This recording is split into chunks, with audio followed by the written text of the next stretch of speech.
Hello guys! Good morning or good evening. So ayan, tanong ko lang guys, alam nyo ba kung ano ito? Para siyang mushroom. So, binabad ko ito alas 9 ng gabi, tapos babalatan ko siya bukas. So, sabi ng amo ko, ito daw ay mahal. So, kaya kapag binalatan siya, hindi kailangang makapal ang pagbalat. Kailangan tatanggalin lang yung mga dumi-dumi or yung mga itim-itim na ganito.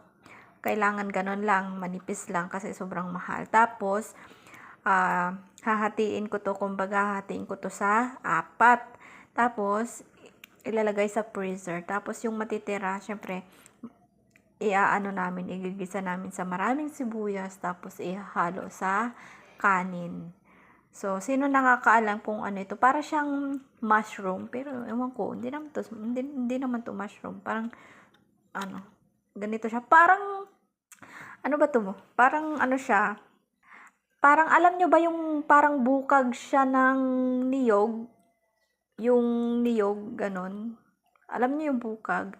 So, ganyan siya. So, mahal to.